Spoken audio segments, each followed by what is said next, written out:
Great.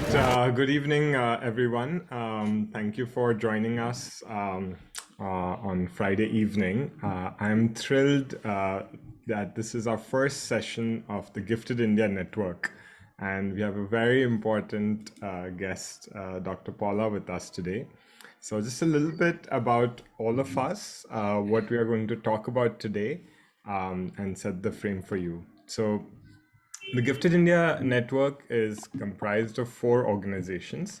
Northwestern University's Center for Talent and Development, Northwestern CTD. We have had a relationship with them since 2016, when the CTD started recognizing the asset talent search scores for admissions to their gifted program. So big thank you to them. Asset itself has been there from 2001.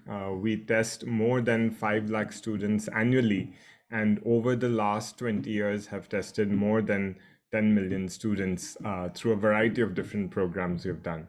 The Center for Talent Development at Northwestern University is the premier organization in the area of gifted education and talent development. It has a campus in the US, but it has admitted students from around the world, and that's done some of the most deep, thoughtful research on giftedness, what it is, how can we identify and nurture it. So I'm very curious and excited to hear this directly from Dr. Paula herself. And they've been doing this for more than 4 decades, so they have a lot of depth and experience, which they will share with us today. My name is Pranav Kothari. I'm the Chief Executive Officer of Educational Initiatives. EI's mission is to see a world where children everywhere are learning with understanding. We believe that rote learning is one of the biggest, pandemics in the Indian education system, and our work in making high-quality questions and an adaptive learning software is targeted towards shifting away from rote learning towards learning with understanding. Our two products assessments is branded as Asset, and our adaptive learning software is called MindSpark, which has gotten a lot of independent third-party evaluation. I'm also thrilled to introduce Genwise, which is a team of highly accomplished mentors who have been conducting enrichment programs. This is both residential, in person, where it spans multiple weeks with students living on campus, but also online for the last few years as we've adapted to the pandemic. Most of their programs are targeted at gifted students, academically gifted students, and I'm happy to have all the co-founders who are here today. So Vishnu Agnihotri. So thanks for joining us from Genwise. We also have Agastya. So Agastya has worked with 20 million children from rural and underserved communities. Done many projects that have served students who are in government schools. They've done this by raising philanthropy money as well as government paying for it. And they have very participated actively in the launch of the Prime Minister's Innovative Learning Program in 2019. So as to accelerate and upscale these initiatives of identifying and nurturing highly able children, Agastya has formed the Navam Innovation Foundation with the intent of establishing 10 campuses across India. So great, the Gifted India Network is comprised of 4 of us who have all sort of spent time, energy, and most importantly, we're very passionate about this cause, which doesn't get discussed often, as a lot of people's mind share is focused on students who need the most help. But we also need to support our academically brightest students, because they are going to be the leaders of the future. There's a high probability that these students will be leaders in business, in social development, in politics, in sports, and many, many, many other fields. So it's important to identify and nurture them. So that's a bit about the four of us. Just in terms of what the Gifted India Network wants to accomplish is to support parents and educators on how to identify students' talents. Because if we don't identify gifted students, there's a chance that they will regress to the mean. We want to provide, once we've identified, we want to provide these children with the best possible enrichment and accelerated learning opportunities so that they develop their full potential. It would be such a waste that students who are gifted, I mean, it's almost like a gift that they got when they were born.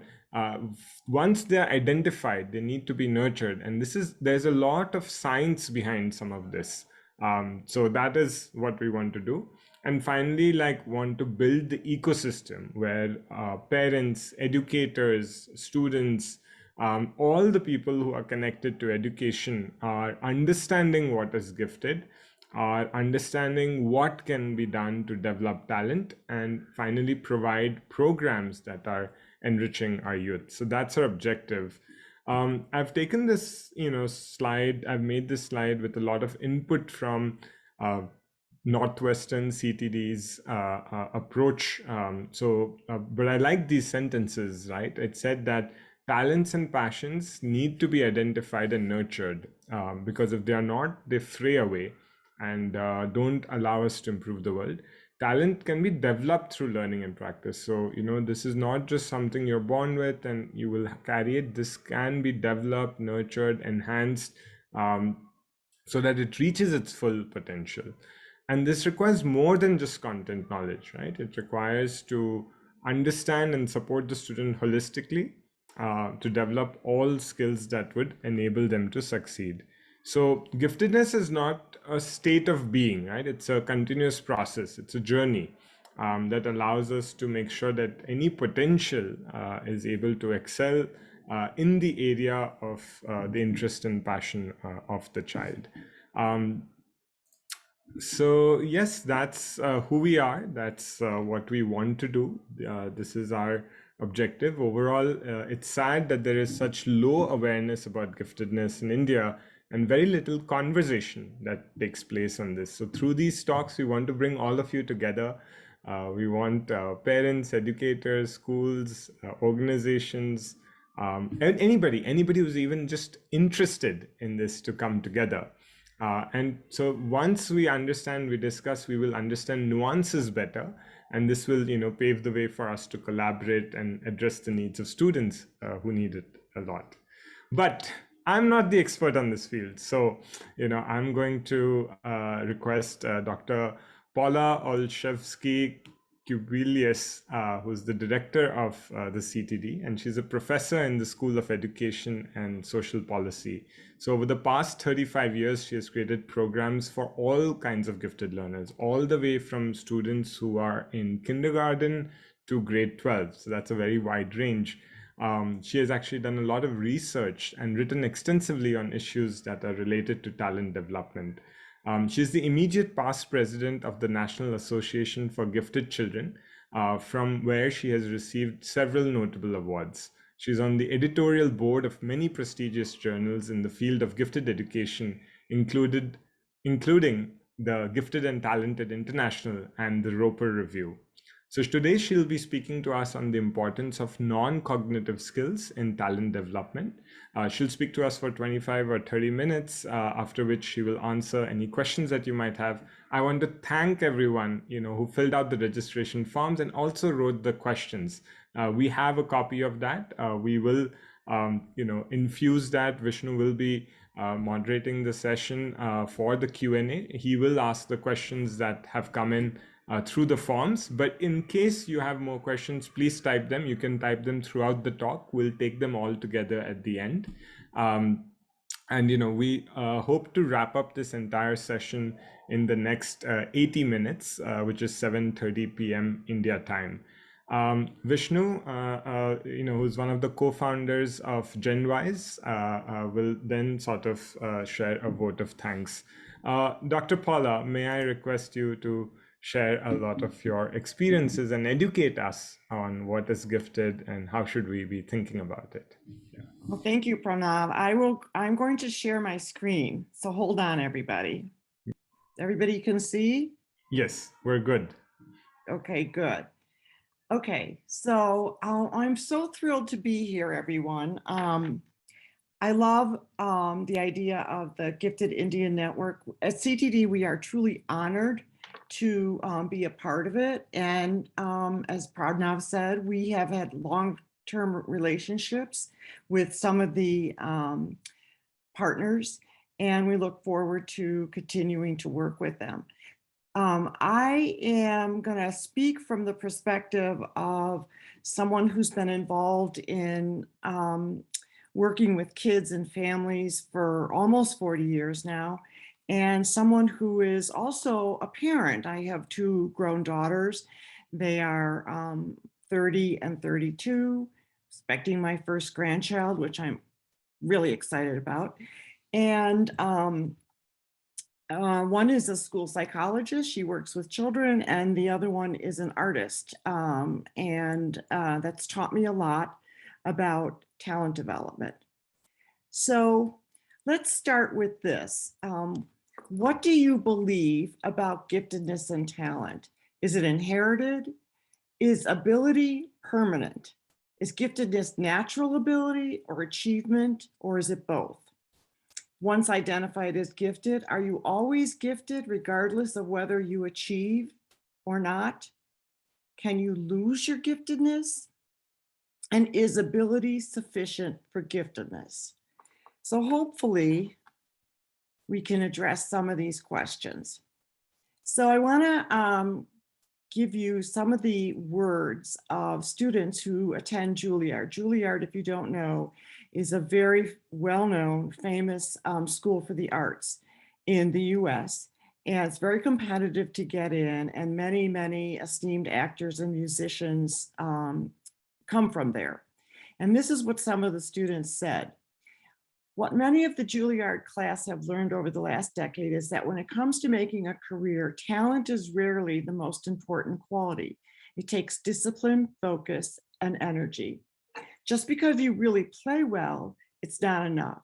You need vision, you need persistence, you need passion for what you do, and you need to provide something unique.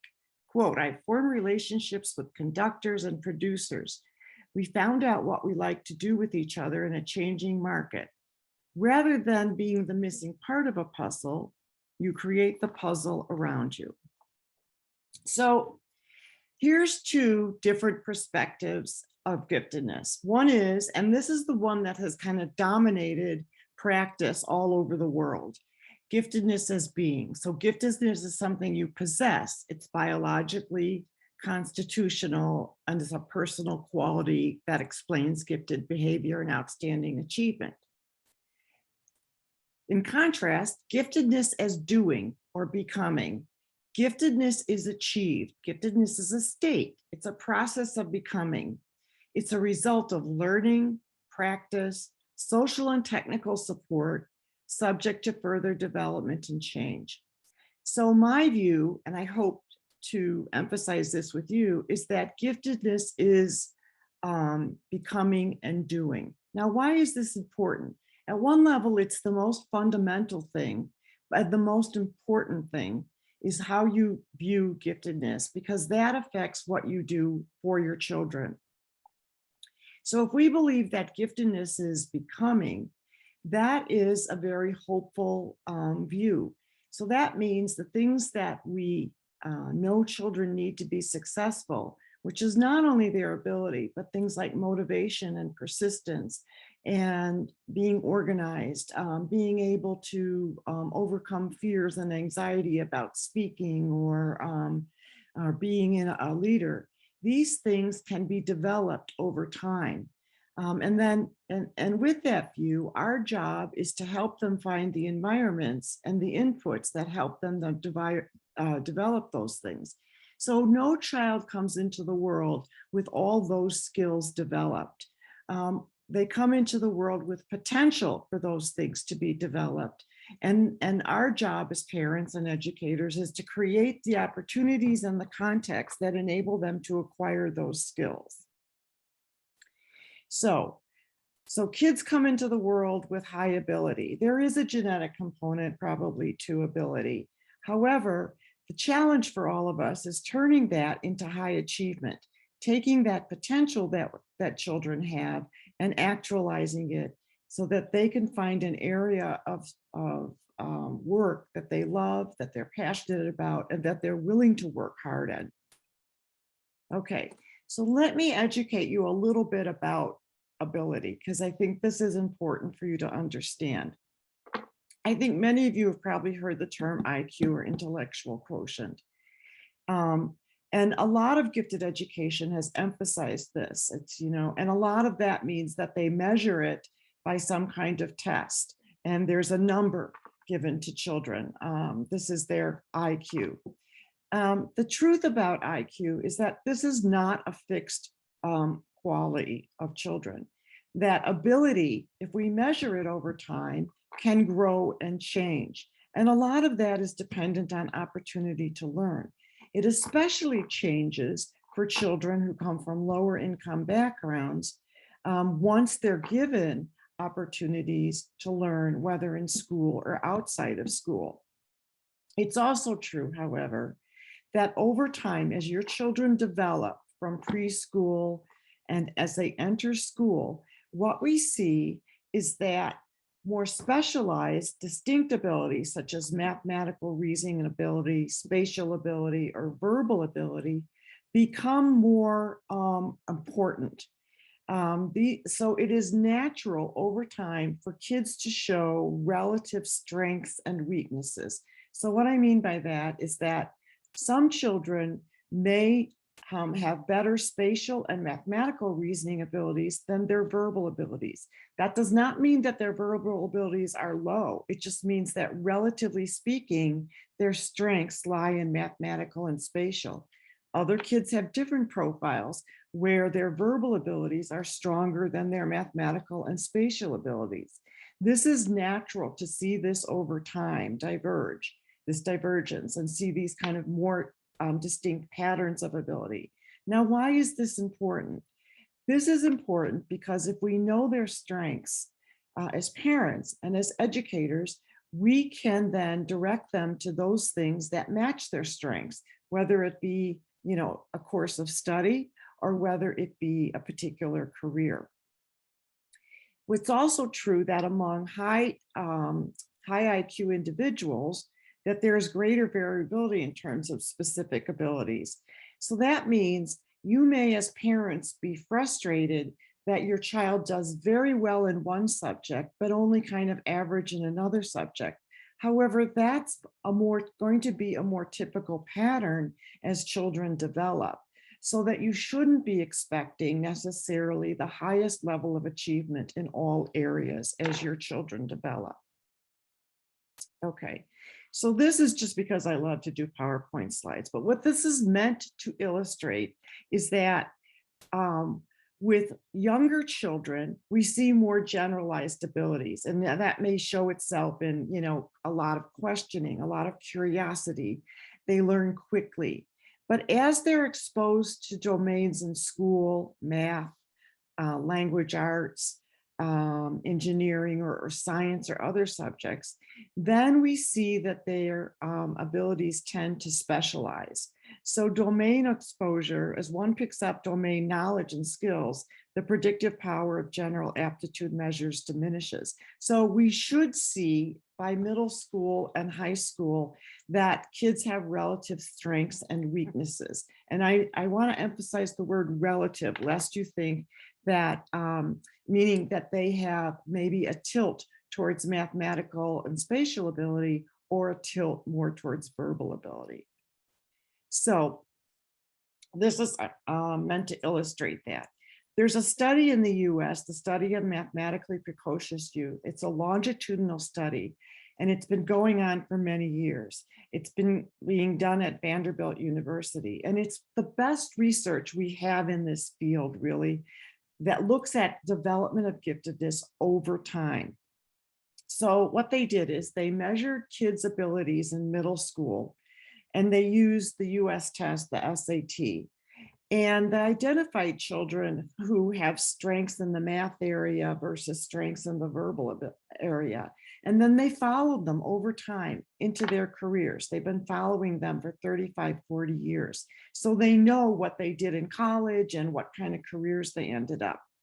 And so the kids who were stronger in mathematical ability and spatial ability in middle school tended to go into the fields at the top, science fields, engineering, mathematically oriented fields like economics. They had a relative strength in mathematical and spatial ability compared to their verbal ability. And they found the opposite trend for kids high in verbal ability. They tended to go into biology, the arts, history, social sciences, and English literature.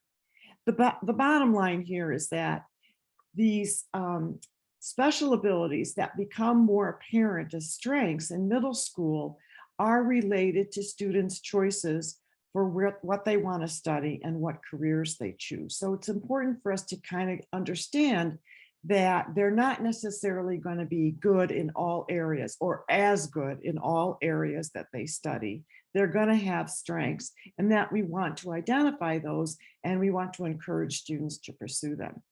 So for your little kids, for your children at their ages now, what might be the indications of specific abilities? So in verbal reasoning, you might see children who read a lot, write stories, love word games, storytelling.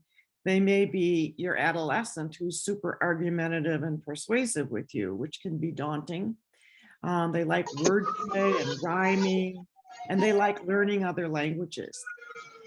Kids who have more of a math and spatial bent might do a lot of number play. They might have a mathematical cast of mind, meaning they see patterns and numbers everywhere in their world. They might like building and taking things apart. They might like spatially oriented games or be interested in maps, drawing, or creating diagrams, interest in nature, sketching, or origami. So these are potentially clues for you as parents as to what your children's strengths are in terms of their cognitive abilities. So just to bring it together, general intelligence may be a marker for giftedness for young children, lots of questions, noticing relationships. But with age, children manifest relative strengths and weaknesses. An assessment of a specific abilities, such as mathematical and verbal ability, are increasingly important with development and age. That's one of the things that EI does. And one of the things that CTD does through their assessment program. And the importance of general abilities and specific abilities varies by domain. So what can parents and educators do? Fuel your child's interests at home. Provide exposure through enrichment by the things that you do as a family, and also seeking out outside enrichment activities through your community, involving children in theater, or involving children in extra science or math programs if they're available, without overscheduling, because play is important. And in fact, play can often be a clue as to where children's interests lie if you watch what they choose to do in their free time. And then pay attention to children's interests and patterns of performance as they grow and develop. Let them lead the way. So one of the things I want to emphasize to you about talent development that we know, and one of the things that's been most interesting for me to learn about as a student of talent development, is that domains have different paths and trajectories. So for example, we kind of know this informally if we think about it. You know, in music, we see that some instruments like violin can start early. We see the Suzuki method that's being taught all over the world, where they start with preschool children. But other instruments like the flute or even vocal arts start later, probably because it's dependent on development of sufficient lung capacity and breathing. In athletics, there are some sports like gymnastics that individuals start really early. If you want to be a world-class competitor in gymnastics, you can't start in middle school with training because those are short careers. However, track and field is something that athletes could start relatively later in terms of training and also participate in later. And in academic areas, mathematics is one of the fields where we see talent can come out early. That doesn't mean it always comes out early. It could come out later, but we can see mathematical talent sometimes as early as preschool age. Most academic fields, however, start later, mostly in middle school. Okay, so this was emphasized in the introduction. Talent development is a process that takes place over time in all talent fields, regardless if it's sport or the arts or athletics, or academics. It starts with potential. And then with study, practice, and opportunity, those abilities can develop into increased competencies. And then with further opportunity and motivation, it can turn into expertise. And for some rare individuals, they proceed onto the highest level of talent development, which is artistry, creative contributions to a domain. Most of us as adults, are in the expertise stage. With children with high potential, our goal is to help them travel this path, to help them make these transitions by providing the right opportunities and by cultivating motivation and some of these psychosocial skills that we know are essential to reach higher levels of talent development. So let's talk about, now we've added opportunity. We have ability and interest and opportunity and engagement in a domain. And opportunity is where we cultivate interest and motivation. So this is the pathway for opportunities.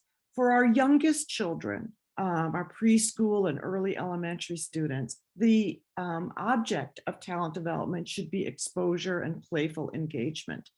One of the things we learned is that if we start technical kind of training too soon, it actually turns children off. So what we want to start with is more playful, non-evaluative engagement in domains. We want to expose children to different kinds of domains to see what sticks. What are they interested in? What, when they're alone, do they want to do? Or what do they ask their parents or educators for more opportunity to do? And then as we build competencies, this comes through school-based and outside of school programs that develop foundational knowledge in a domain and skills at an appropriate pace. For our high ability students, pacing becomes an issue at this stage. So this is middle school. Pacing is important because academically talented children are often able to learn at a faster rate. It's not that we want to push them, it's that we want to feed them at the appropriate level. We want them to not get bored. We want them to make progress. And oftentimes that means that they can do more than what the curriculum provides for them in a single grade year. So for parents, this means advocating in school, perhaps for some kind of acceleration. Typically subject area acceleration, so acceleration in mathematics, or maybe acceleration in a language arts class. But it's important for kids. This is a hard stage often for kids because this is where you're learning basic skills, so to speak. And kids sometimes get bored with trying to learn basic skills, like they don't want to learn number facts or whatever. What we need to emphasize is that at certain levels, we need to learn things to a level where it's automated, where the knowledge is right there so we can draw on it. Because when it's automated, we can do higher level thinking with that knowledge. And then as children are in high school, we need to have some increased opportunities for them to do independent research and projects in an area that they're interested in, mentorships and apprenticeships. that give them a preview of authentic work in a domain. Nothing's more motivating to a student to pursue a domain, to pursue, for example, science, than having the opportunity to work in a project with real scientists, to learn what science really is all about and how it's really done in the real world. And then I have this little thing called DOSE down here. So the research project I was talking to you about, the study of mathematically precocious youth, one of the things they found is that dose matters. Just as in medicine, doctors want to give patients the correct dose. We want to be careful about giving the correct dose to students. And so I would say to you, while some talent domains are primarily developed in school, such as science or math, and some outside of school, such as maybe dance or gymnastics, no talent domain is developed completely in school. And so even students who are in science, who are interested in subjects that are taught in school, need additional doses through outside of school programming. It's often in those outside of school programs that they get to do more of that kind of creative, problem-solving oriented, authentic work.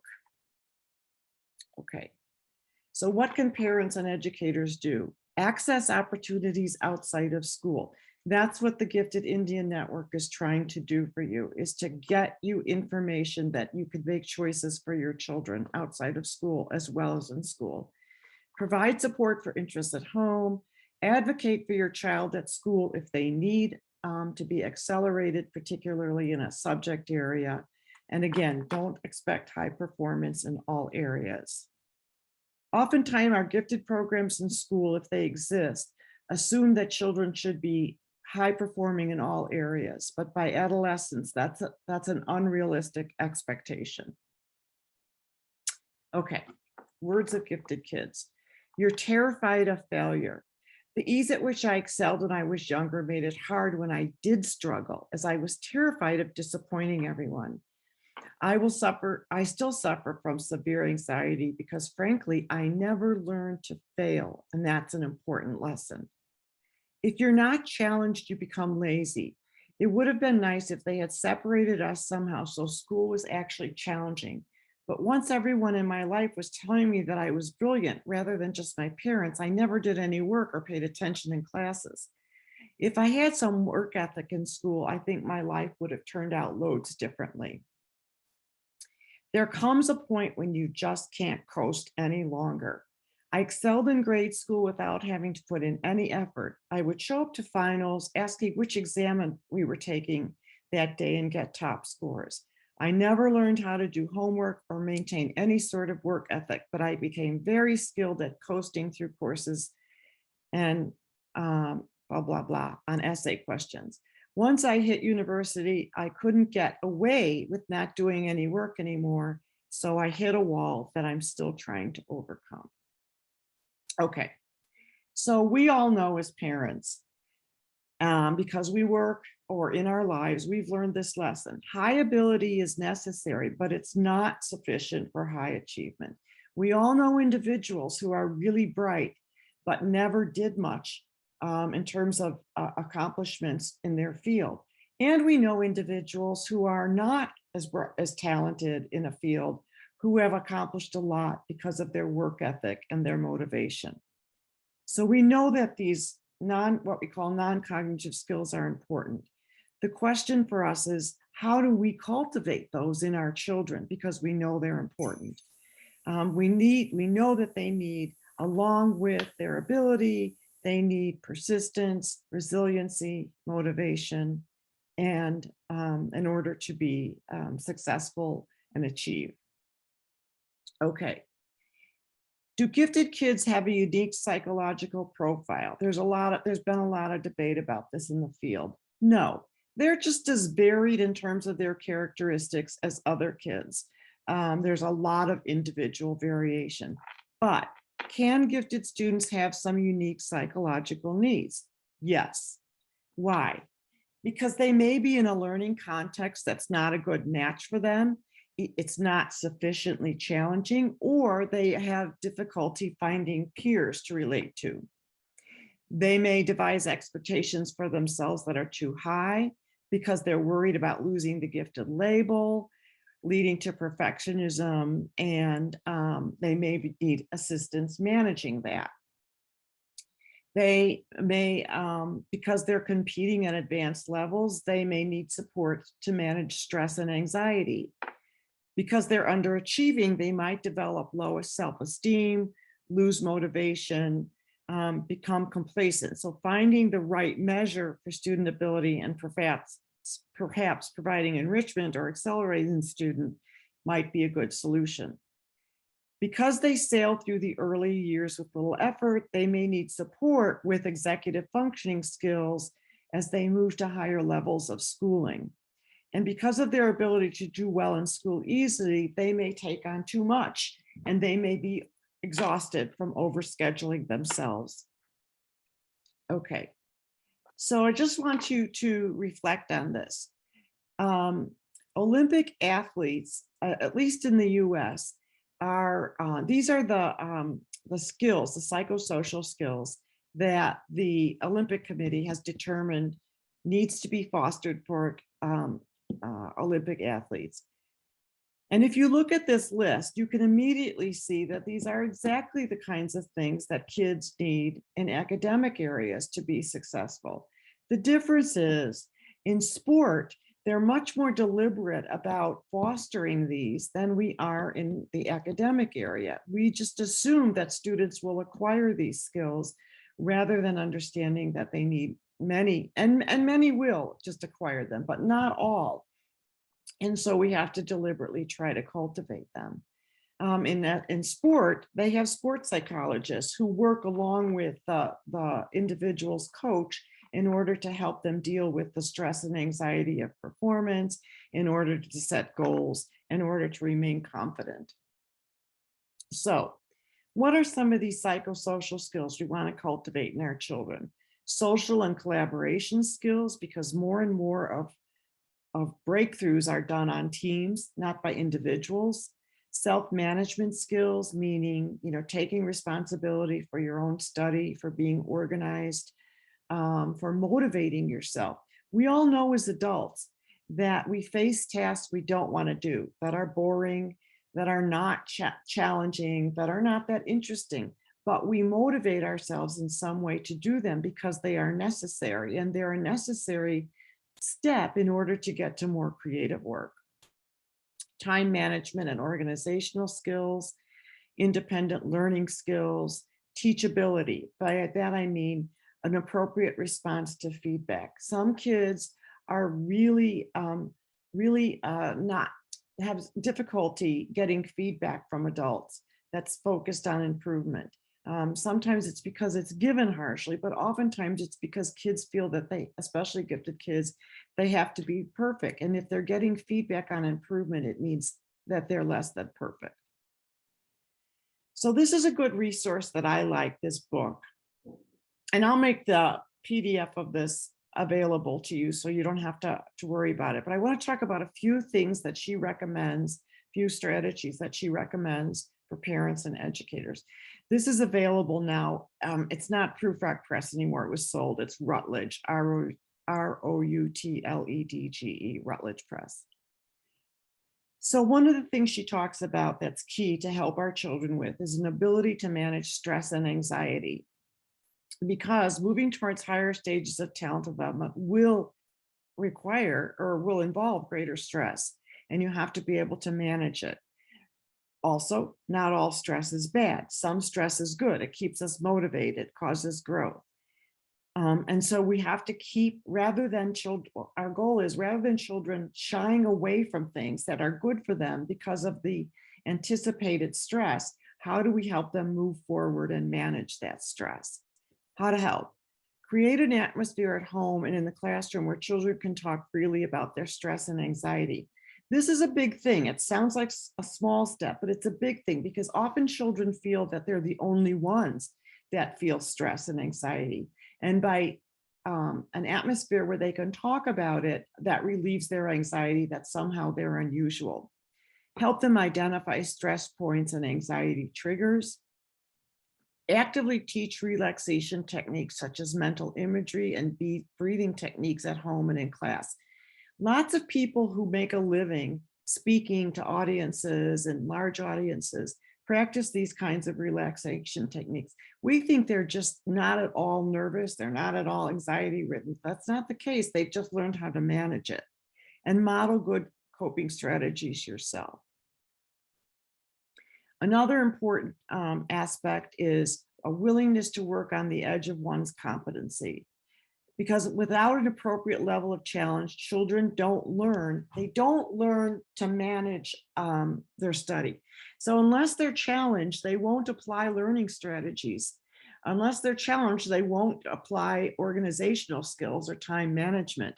Not that they can do this on their own. We can help them do those things, but they need a level of challenge. You know, as adults, that when you have grown in your capacity to do something, whether it's cope with what life brings you or it's something in your job, it's when you had something that you felt initially was beyond your capability, but you dug deep and you found the skills or asked for help or got support in order to do it. These are the skills we need to teach children. Because risk taking is the key to high levels of talent development, taking advanced classes, participating in a competition, entering a gifted program, or going to a gifted summer program. So I love this little chart. This is something Maureen suggests.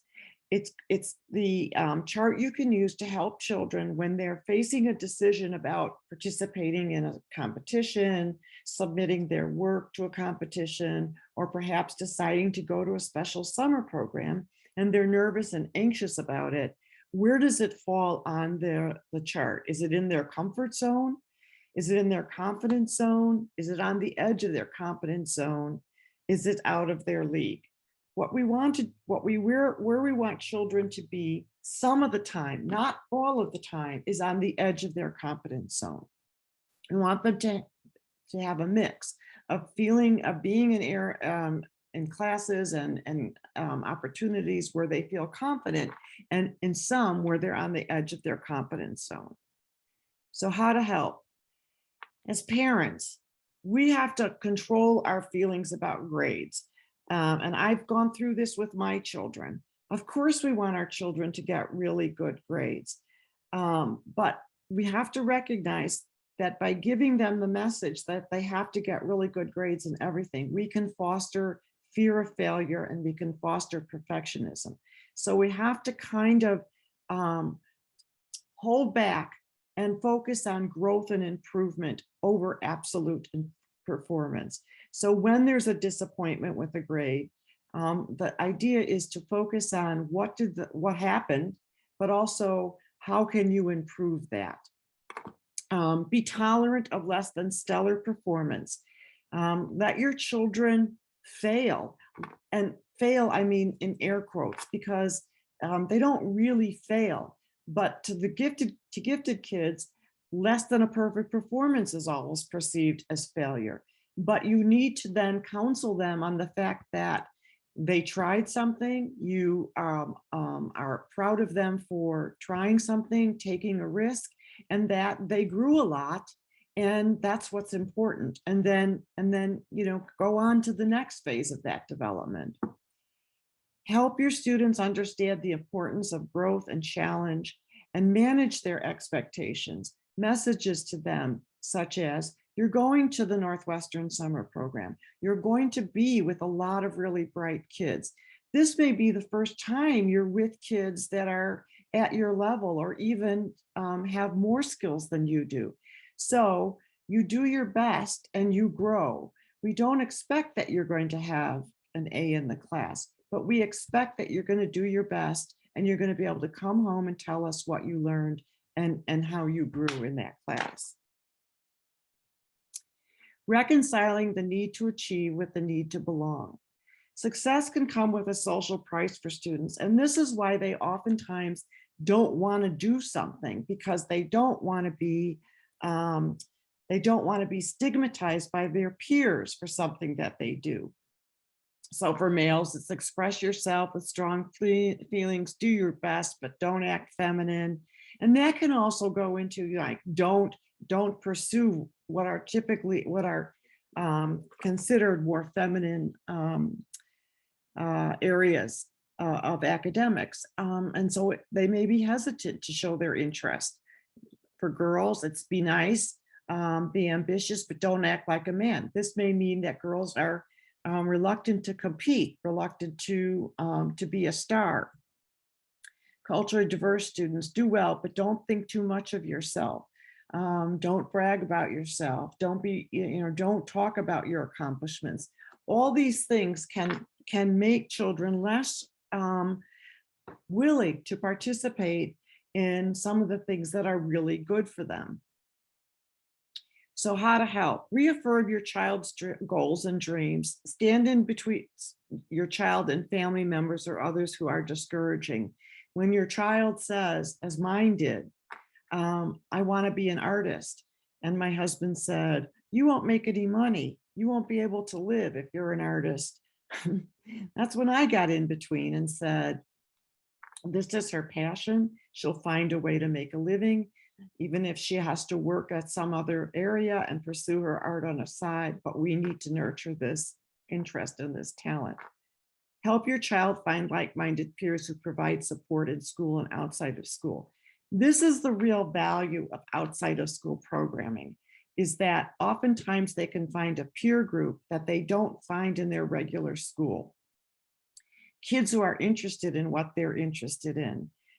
Kids who like to talk about things academic outside of school. Kids who make them feel normal and good about their interests and their abilities. And build a support system around your child and teach your child to do it for him or herself. Help your child find those peers or mentors or individuals in your family that support their interests and goals, and help them have contact with those individuals so that they feel the support. So these are just some of the things in this book that I recommend, Maureen Neinhardt books. I want to close with these recommendations. Work with school personnel to ensure your child is getting the right level of academic challenge, which may be acceleration in a particular area, or recommendations from your school for other opportunities that might be available to them in a subject that they're interested in.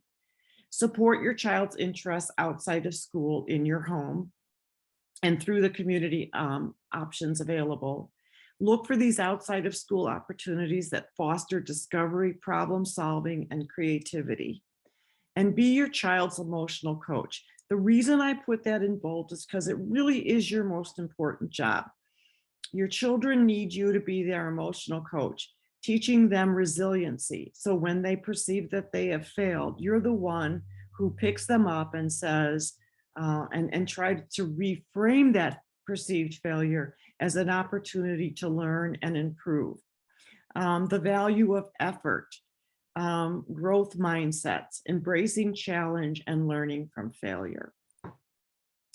So thank you. I think we're going to stop with, I'm going to stop sharing this, and I think we're going to go into our period of questions. Yeah, thanks, Paula. So there are a lot of questions. The first set of questions I'm going to pose to you. There are a bunch of questions about assessing giftedness. So there is Karthik, Ami, Soham, Skanda, and some other people have asked questions about, so one of them has a 3-year-old son who knows the curriculum of 2 academic levels ahead of his age group. So she asks, how do I confirm that he's gifted? Okay. Soham says that, he sees that child is different from others, his age is 11 years old. So what kind of assessment tools can he use? So parents are asking about what are indicators at different age levels and what kind of assessments can they use, and who can help them to interpret these assessments and determine what to do? So, okay. So at some level, let's start with the reason for assessment. The reason for assessment would be if your child needs something different in school, okay? If you're satisfied with what your child is getting in school and you see indications of high ability, you don't really need to go for assessment as long as the child is getting what they need in school. What reasons for assessment might be that you need your child to be accelerated in school. You need something more to happen in school, and or maybe your child wants to go to a summer program that requires it. So for little kids, I don't know. So Vishnu, you could jump in here, and Susan Corwith, if you could jump in too. For the younger kids, I don't know what India does in terms of assessment, but any kind of ability or achievement test that's regularly given would be helpful. The problem for it's hard to find tests for really little kids. They need to be tested generally individually. That is, I would say kids who are preschool or before school. With first graders on, I don't know, do schools give achievement tests, Vishnu? Not really. So Okay. most of the children in India, if parents feel they're exceptional, they normally go to a psychologist who would administer an IQ test. Okay. I also want to point out that there is Samina Mansawala from Kaveri Gifted Education Center in this group, and they do have some assessments. So we can write to you. If you share the specific issues, we can share with you. So for the little kids, your young kids, an IQ test is totally appropriate if you go to a psychologist, because their abilities then are pretty general. So, you know, that's appropriate. As the kids get older, I would recommend a test that looks at verbal reasoning or mathematical reasoning or even spatial reasoning. And because then you'll get a better idea of where their strengths lie. Now I know EI has some tests, Asset Talent Search has some testing available for students, so that's a good thing to do. You can also test through the Center for Talent Development. What we use is we use the Cognitive Abilities Test, and we use a test in the US called the MAP test. I'm not, Susan can speak a little bit about this, but when our kids get to middle school, we recommend what are called off-level tests. We recommend tests then that are meant for older students given to younger students. In our case, we've been trying to use the college entrance exams, the ACT and the SAT. Those are the exams given for college entrance in the US, and they're typically taken by 10th and 11th graders, and we use them with kids who are in 6th, 7th, and 8th grade and 9th grade. And the reason we do that is because a lot of these kids are already at the top of the, if you give them a test that's meant for their grade level, they're gonna reach the ceiling of the test. In other words, they're gonna be at the top of the test. It doesn't have enough discriminative power. It can't really measure beyond their grade level. And the issue with these kids is that they're functioning beyond grade level. So if we give them a test that's meant for older students, those tests have more difficult items on them, and it gives better measurement. So for the older kids, we need a test that has subtests, that has, you know, like verbal or reading. And oftentimes the verbal ones are reading comprehension or language, and then they have tests in mathematics.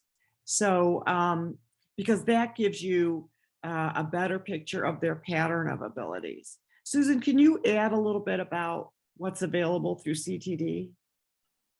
Susan, perhaps you can also mention if you can share something about spatial ability assessments, which don't seem to be so easily available in India. Yeah.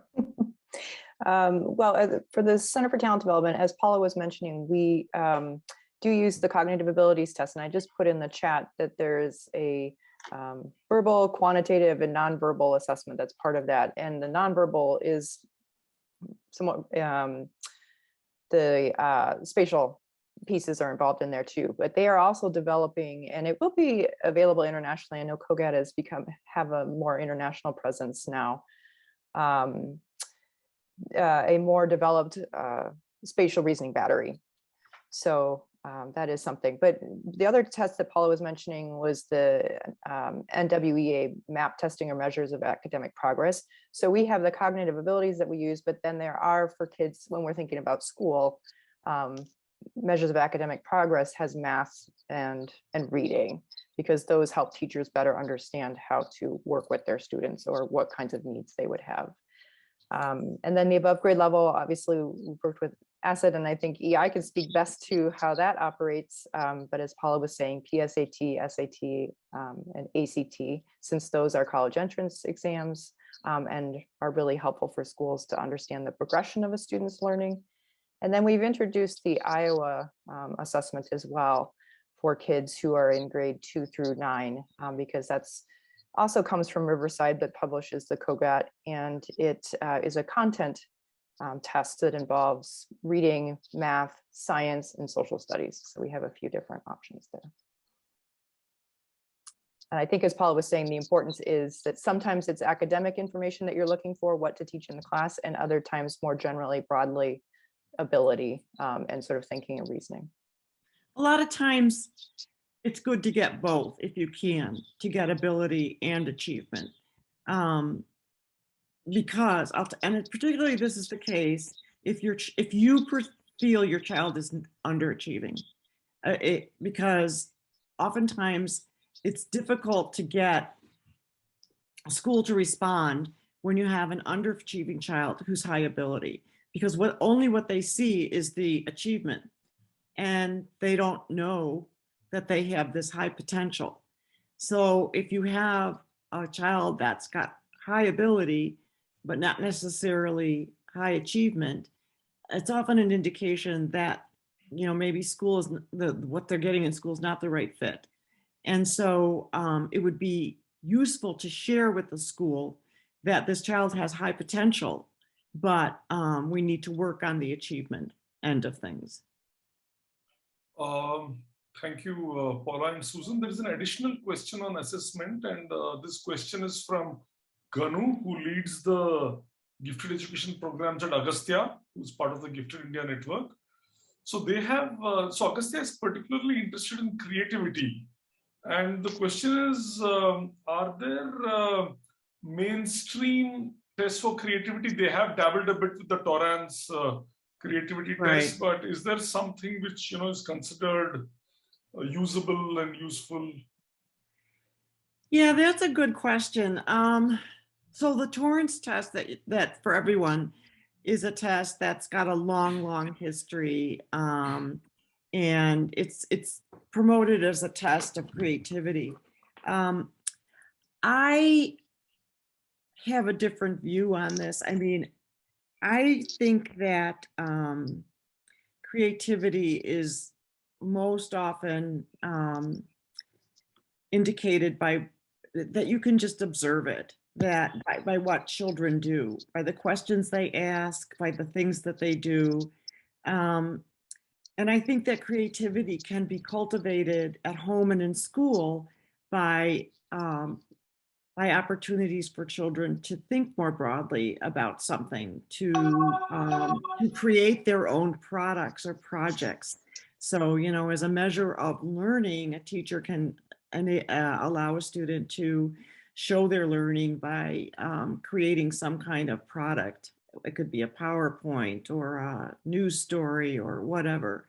So it can be cultivated in those ways. And creativity then, there are kids, I would say, who are just very, very curious. And and are bent on creativity, and that should be fueled at home by giving them the opportunities to create their own products, write their stories, whatever it is they want to do. That can also be, oftentimes outside of school programs have much more latitude for those kinds of experiences because they're not tied to teaching the school curriculum. You know, teachers may not have a lot of latitude in terms of what they can do in the classroom because they're supposed to teach this on this day. But outside of school programs, they don't have those restrictions. And so they often are much more oriented towards problem solving activities and allowing students to create products and engage with a topic in more creative ways. So it can be nurtured that way. Parents at home, just allow your child to pursue their interests and encourage, give them the materials as you can to create whatever they want to create. Engage with them in discussions about their ideas. Allow them to have their views and to have them if they're different from yours. And as children get older, a lot of times that creativity then gets funneled into a particular domain or area of interest. So for example, I know there are in the US a lot of kids who, and this is probably true in India too, who really like some of the more historical TV programs that are available. And so there are these online clubs where kids engage with adults actually and write essays and stories that are related to these TV programs. There's these online writing clubs where they get very, very creative. So these are ways that children engage in an area outside of school with their creativity. These are the kinds of things that don't necessarily happen in school because schools are, you know, have to be restrained or restricted with what they can do with kids because of time and also what they have to cover. So I'm not a big believer in measuring creativity necessarily. I'm more of a believer in just not worrying about measuring it as a trait because again, a lot of kids may not show creativity because they've never been allowed to be creative. So I would rather focus on giving kids opportunities at the home and in school to be creative because they all can be creative to a certain extent. I think there's value in teaching in school things like creative problem solving. You know, there are techniques to help children think about something creatively. So for example, there are creative problem solving paradigms where children go through stages like first, you know, you brainstorm ideas and then you sift through those ideas and you decide which ones are valuable and which ones are not. And so teachers can teach these paradigms to students so that they can use them, but they need to use them within content areas, you know. So creativity for me is much more embedded within domains and subject areas. Yeah, thank you, Paula. So I'll go to the next theme. There are a few questions related to nurturing children and providing them with opportunities. Your slide, the exponential curve, which showed potential, competency, and expertise, some of them are related to that. So one question is related to what are the strengths of the out-of-school environment? Where are they? So I'm going to put 3-4 questions out there and you can address them all together. So one is, where does out-of-school really excel? The context also is that in India, there is hardly any school which allows acceleration. So, so for gifted children, this may not permit the development of executive function through just the school thing. So that is one kind of question. Can we use out of school programs to help develop the work ethic, the executive function? Then there's a specific question from Rama Krupal. So your curve in the competency middle school area it spoke about a few things, but did not necessarily talk about breadth. So there is a concern that because children are good at math or verbal or something particular, or there is peer pressure, which some of the parents have pointed out, is there a danger of choosing too early without having been exposed to different things, something which is not really suited to them? And there is a question from a teacher, Ashneet Kaur. So most of these questions are about out-of-school programs, but there's a teacher who's asking that what can she do for her gifted students in senior school, which is basically high school or upper middle school, while being in the same classroom, can she do something? Children with extended, Okay, so there's a lot there. Okay, so let's start with outside of school. And we'll go to acceleration and then breath and then senior students. Okay, we just had to take notes so I would remember everything. Okay, so outside of school programs, there's a researcher at Northwestern. Her name is Nicole Pinkert, and she does a lot of work getting girls into STEM, particularly African-American girls from low-income families. And one of the things that she says repeatedly that sticks with me so much is, and this was her experience herself, is that she's found in her research that it takes 2 outside of school experiences for girls to even consider pursuing a STEM field. So why are outside of school opportunities so important? Well, first of all, they're not like typical school.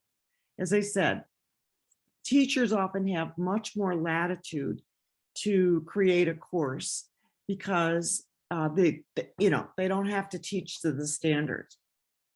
So oftentimes these focus much more on problem solving and kids being creative and making products. And this is something that I think is really important. After all, what is it that we do in the real world as adults? What is it that we're valued for in our field? It's creative problem solving and producing products and ideas. So these kinds of skills are often really emphasized within outside of school programs. But the other thing for children is that they get to be with their peers. So with kids who really like to study, the kids are highly motivated, to kids who are interested in what they're interested in, and there's a lot of peer support that comes forward. So I would recommend to you as parents, if you can, because I know oftentimes they're costly, if you could pursue some outside of school opportunities for your children. We're doing a study of what we called 60 super users. These are kids who came to our programs, which are all outside of school, for several years. So they really took advantage of our programming. And what we saw from the patterns of these kids, when we asked them, what courses did you take? That oftentimes they started with an idea. I want to be a doctor. And then they took these courses and their interests changed. So they got into, the humanities classes and said, wow, I really love these. And now I think I want to be a lawyer, or I want to go into history or be a history professor. So that's the other value, is that kids get an opportunity to pursue something and decide, is that for me or not for me? And it helps them hone their interests. And that relates to the question about breadth. So we want to expose children to a lot of different areas. What I see in the US, even among well-educated parents, is that oftentimes their children, if we ask them what their career paths are, they want to go into the fields that their parents were in, because they don't know any other fields. They don't know what life is like in other areas. So we want kids to make good choices, right? We want them to make choices based on their abilities and their interests, ones that match them.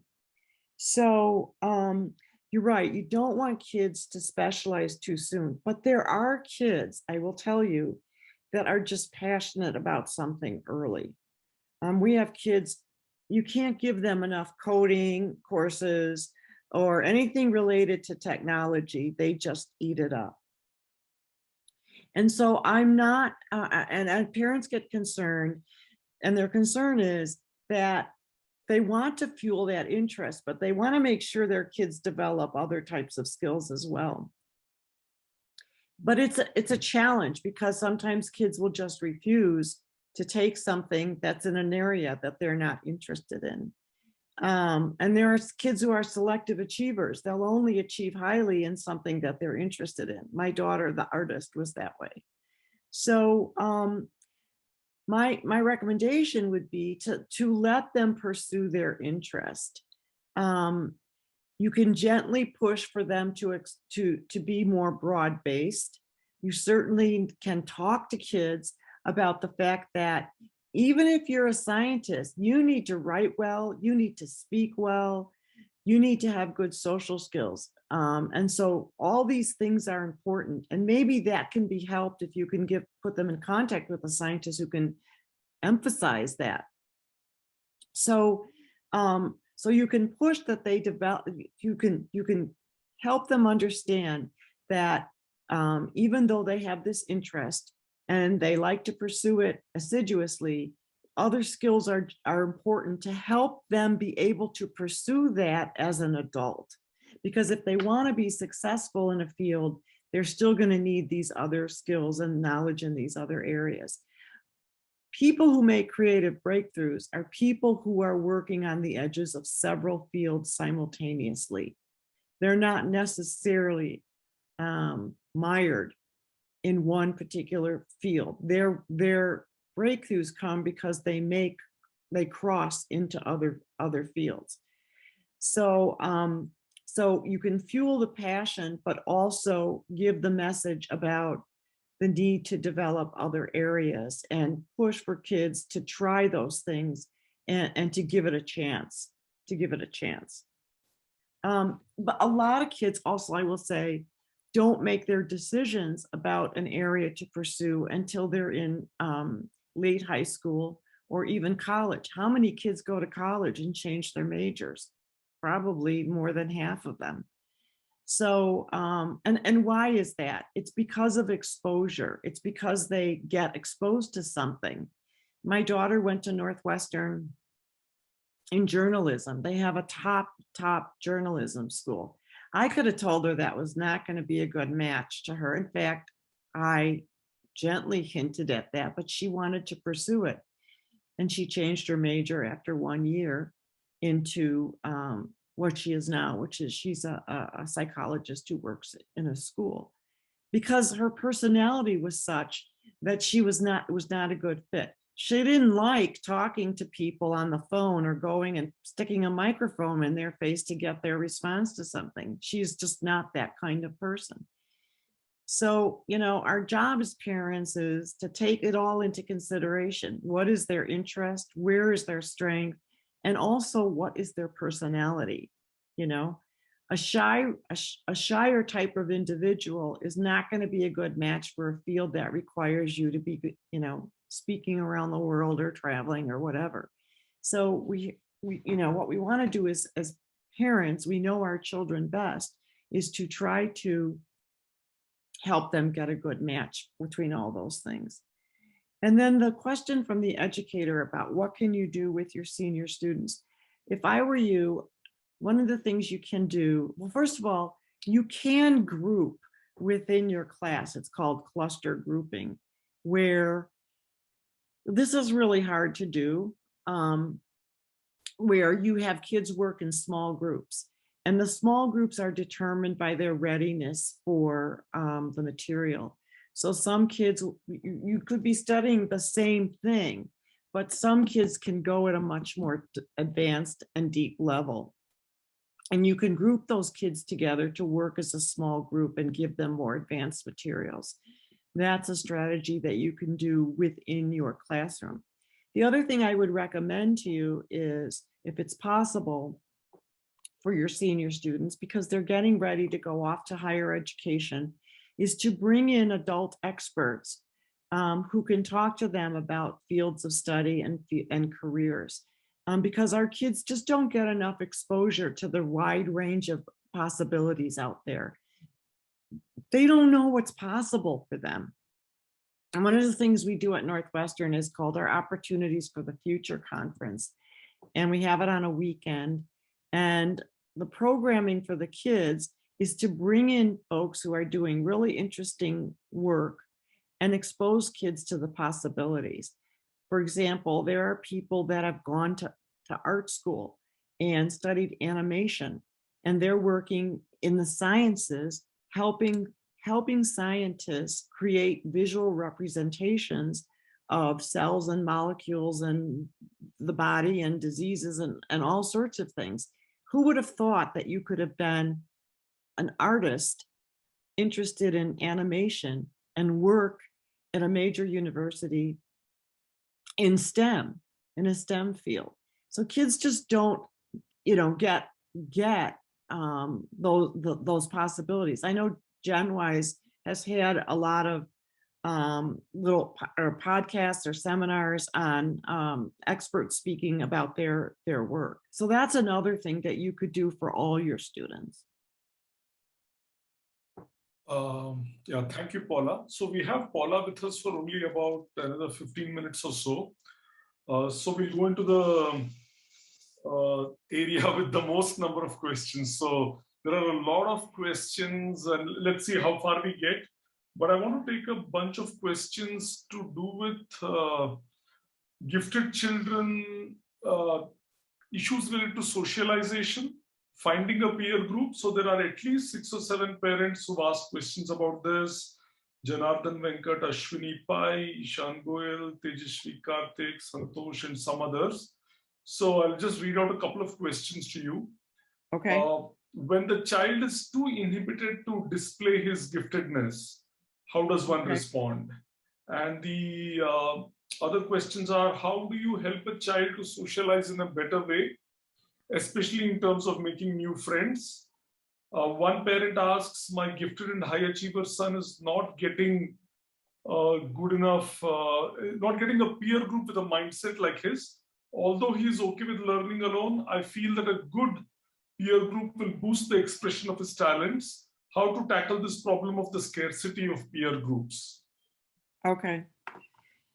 So for the child who's reluctant to display his abilities, that's exactly right. It's a peer group thing, because he's doesn't want to stand out, doesn't want to be different.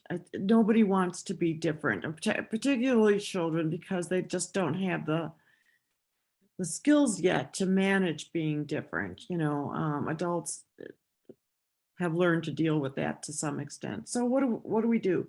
Well, it's hard when your child is one of just a few in a school. So the best thing to do is to seek other kinds of opportunities for them where they can find their peers. So there are a lot of online kinds of programs. And I know online gets a bad rap because it's online, right? And our kids have been online a lot given the pandemic. But we have found that for younger kids, if you can find classes that are where kids meet online, at least some of the time, the kids really get to know one another and talk to one another. And it does provide at least somewhat of a peer group. If there's nothing available more locally that you could, where kids can be face-to-face with students. The research shows that gifted kids don't have as many friends as non-gifted kids. And it's not because there's anything wrong with them. It's because they tend to be a little bit more introverted in general, and they tend to not need as many friends. So I wouldn't worry too much if they have a couple of friends, they're good. And they're good friends. I wouldn't worry about them having a lot of friends, particularly if they're not distressed about it. Okay. And then the only other thing you can do is to find opportunities for them to get with a peer group, either virtually through online classes or through outside of school classes. You might suggest to your school, if it's at all possible, sometimes after school activities that are focused on academics, like a geography club or a science club, can be, if that can be put in place, that would be an opportunity for a peer group for your child, depending on their interests. So some of it you can maybe foster by working with your school to create something that would give your child a peer group, by looking for online classes that might provide some peer support. And also by encouraging your child to, to take a risk with some other kids, maybe to, to initiate kind of communication or interaction with someone else who might be, that you might perceive as someone that would be a good fit for your child. I don't know if it's possible to, given the pandemic, to invite other kids over or whatever, play dates as they're called, opportunities to take a few children to some kind of cultural enrichment, so that they can be together. But it's hard. And I think it's been especially difficult with the pandemic because we haven't had the opportunity to put children together. Yeah, thanks, Paula. I just want to add one thing to that. So a few parents have called me. In fact, I had a call with Soham last week, and Soham is in Ahmedabad.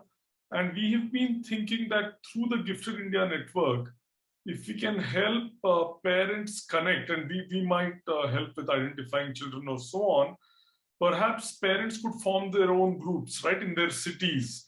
It could start with as few as 5 or 6 children, because there is an information asymmetry. Just in your school group, you might not find that. So please write to us, let us know where you are, and we can help in the formation of some of these peer groups. That's great. That's yeah, great, Vishnu. Yeah. So before we go on to the next question, I think we have 10-15 minutes left. Neil Shah is here in this meeting, and he has a 11-year-old son who's gifted. And Neil, would you like to share something, since the questions are getting towards peer group and motivation, and I'm sure some of these issues you also worked with? Feel free to unmute yourself and switch on your video.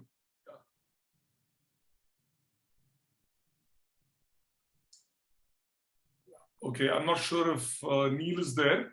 So I will go on to the next bunch of questions, and if Neil comes back to his computer, we'll get him to share. Okay, so there are a lot of questions about motivation. Smita, Divya, Priya, Avni, Tripti, Navita, Tushar. So it's interesting. There are two kinds of questions. One kind of question is it okay if they lose interest in things for a while? When is it okay to let go? When do we nudge them? My child is very gifted, very bright, but seems to be lazy, disinterested, does not sustain interest, does not persevere. So there are a lot of questions like that.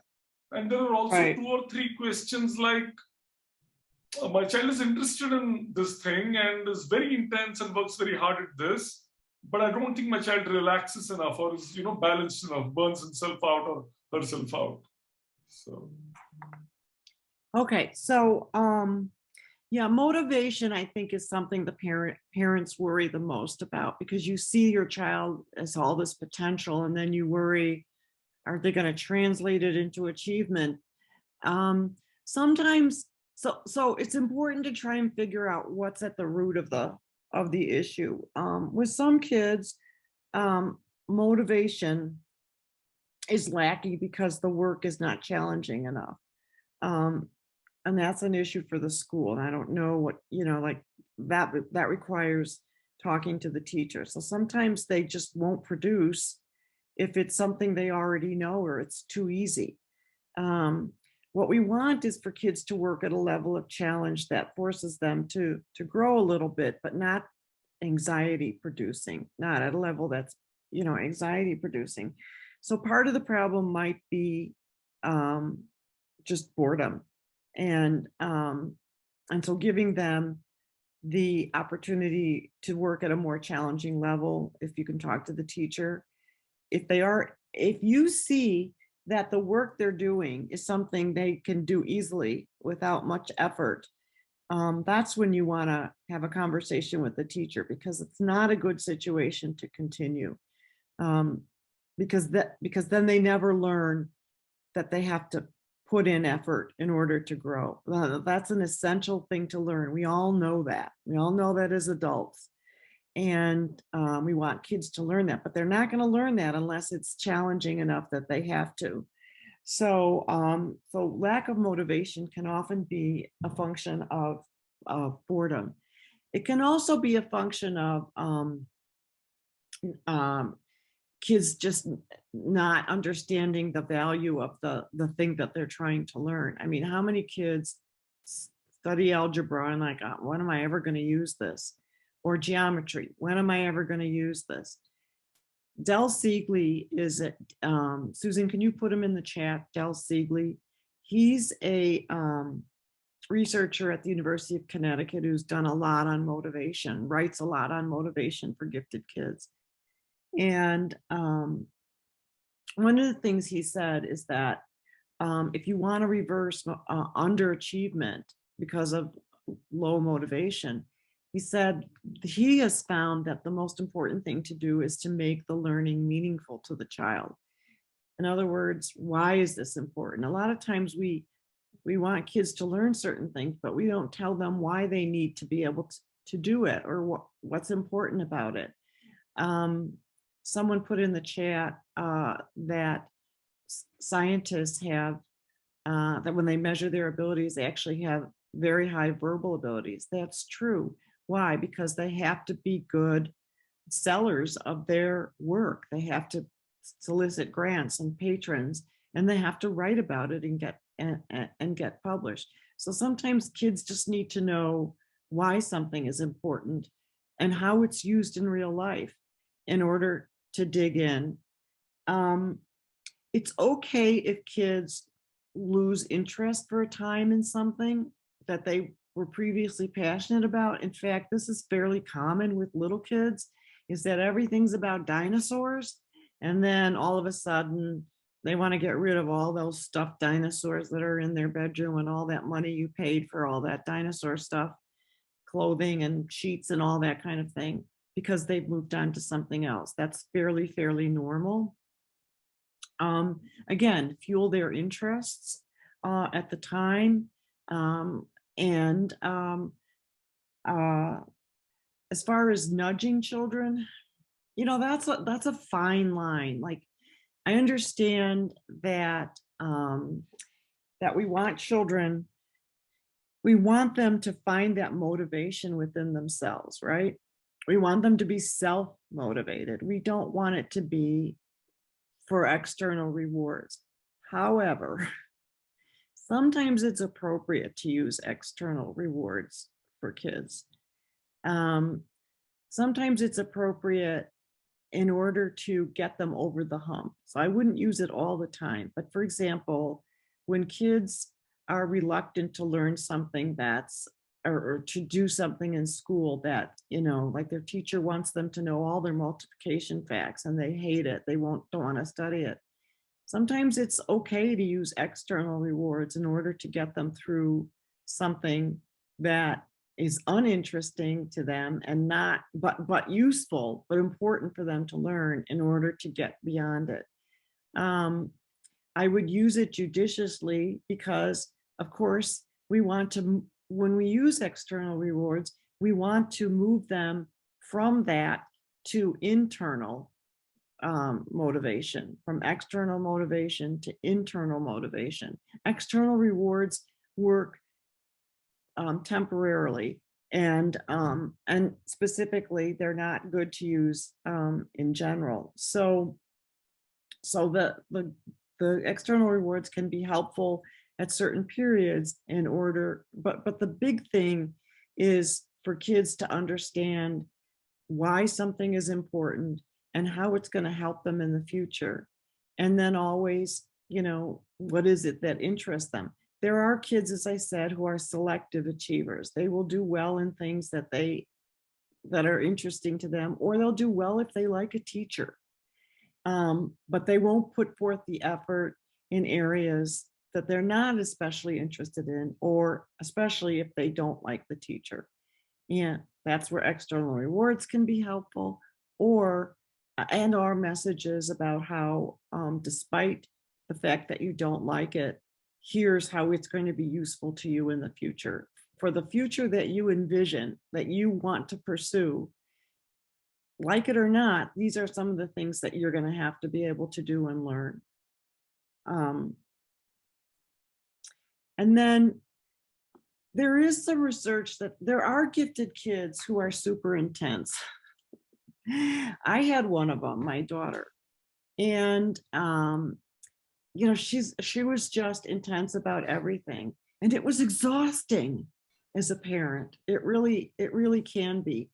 She had a lot of interests, and I would say to her as she was growing up that this is your best quality as a person. It's also your most challenging quality as a person. And by that I meant that it's what gives you the ability to, you know, your motivation to pursue, to work hard, to put effort in, but it also is what makes you exhausted and what makes you burn out, and frankly is hard for other people to sometimes tolerate, because an intense person needs to wind down. And so I worked with her to understand that aspect of her personality and to know how to manage it by alternating intense periods of work with periods of relaxation. You can say to your child that you can't be creative if you're exhausted, that good athletes and creative people are good because they manage intensity with relaxation. And so letting your hair down, sleeping, watching TV or whatever it is, where or just playing an instrument or whatever it is that relaxes you is good to alternate with intense involvement. And so you have to be deliberate about talking to your child about this characteristic and how it's good and how it needs to be managed.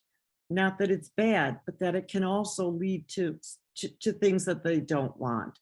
So I found being very upfront with my daughter about this characteristic.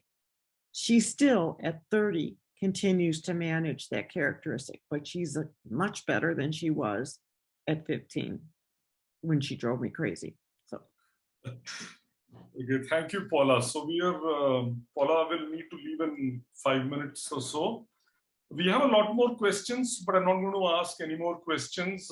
We've had quite a few questions. What we will do is we will respond to these questions on email, maybe hold another session. I see that many of the questions are to do with some kind of behavioral challenge, or whether it's motivation or discipline and so on. Some of these questions are best addressed by a specialist. We have Dr. Bhushan Shukla, who's a very good psychologist and psychiatrist. He's worked with, in fact, more than 200 parents have taken his courses at Genwise, and they've been very satisfied. So we'll probably bring him in after a month or so to address many of these questions, and we could get in Paula again in a few weeks if need be. We have only 5 more minutes with Paula. I can go on for another 5 or 10 minutes. So if there is any parent or teacher who would like to sort of switch on their video and share a question or any comments or thoughts which this whole conversation has triggered, please do that. Would someone like to just speak now?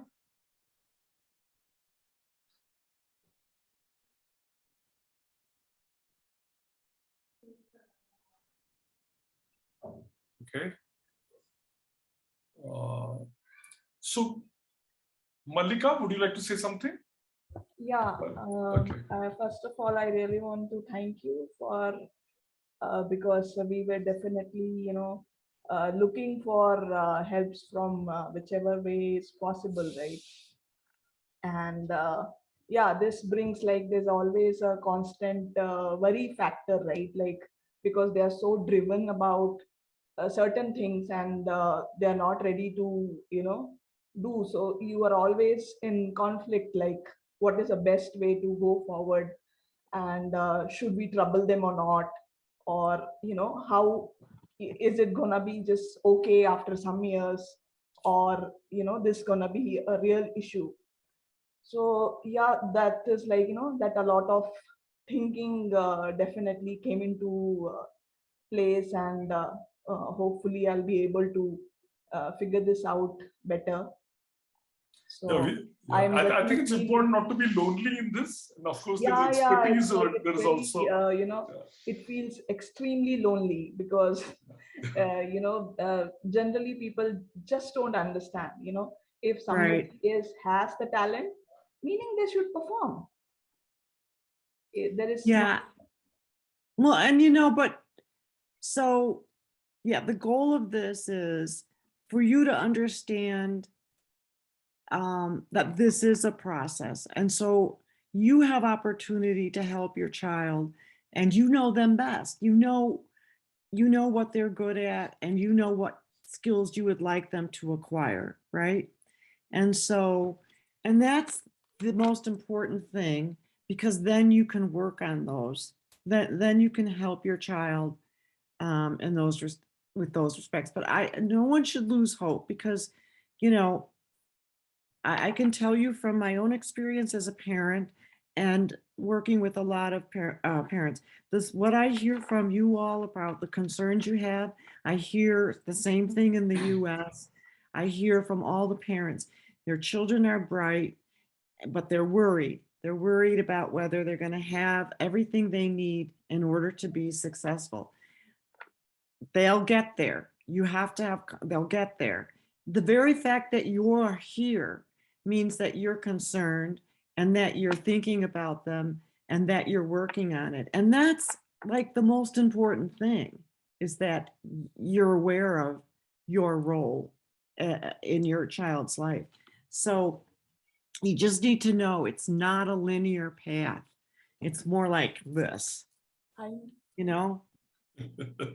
I have experienced that in so many aspects myself, and the most difficult part becomes like to convince other people about the potential, to just convince them that let them be kind of situation.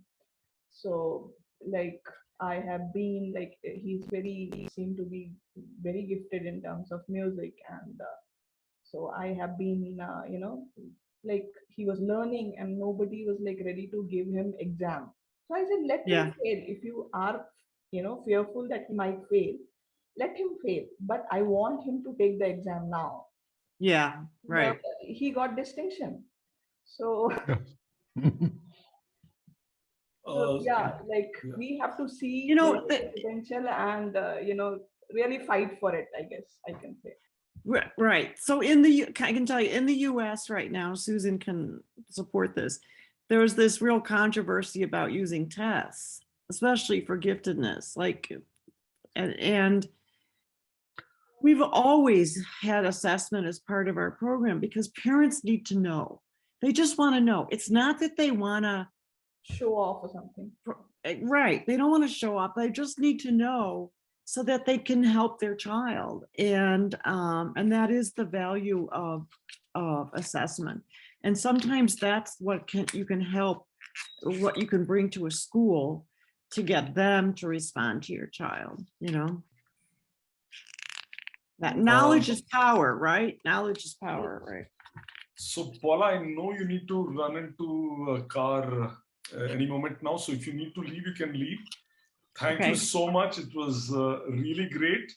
I'm going to stay on. Yeah, I'm going to stay on for some more time. So if some of you want to talk about anything, and I'll make a couple of announcements. So Paula, thank you so much. Yeah, thank you. Thank you so much. Bye-bye. Yeah, bye. So I'm just going to make a couple of quick announcements. And after that, if some of you want to have a chat with me or Ganu from Agastya, and if he's available, you can stay back. I'll just take 2 minutes to make a couple of announcements. And I've sent it on chat as well. Okay. Yeah, so I know there are some teachers and school heads here of some very good schools.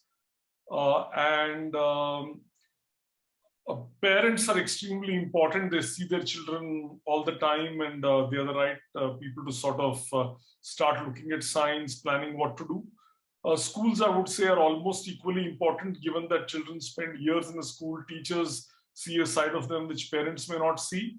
So we have already some school charter members. Some of them are on the website. Some of them we have to put up their details on the website.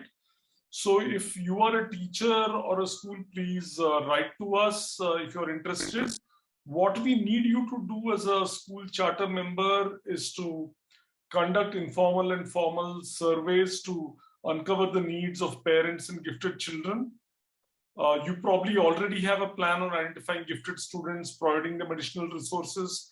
We can help you with this in terms of the programs we have, or just talk to us, resources, books, websites. We can help you with this. And we would require you to interact with members of the Gifted India Network, both in larger groups like this and more intimate, smaller groups. And even as things are opening up after the pandemic, we are happy to sit with you face to face and work on this, build your teacher capacity, and also take things which you have done and spread the word to others, because schools sometimes have done very interesting things. Our next session is on the 11th of November at 6 p.m. And one of the gifted characteristics which shows up rather starkly is giftedness in math. Sometimes you see these in children as young as 4 or 5 years of age.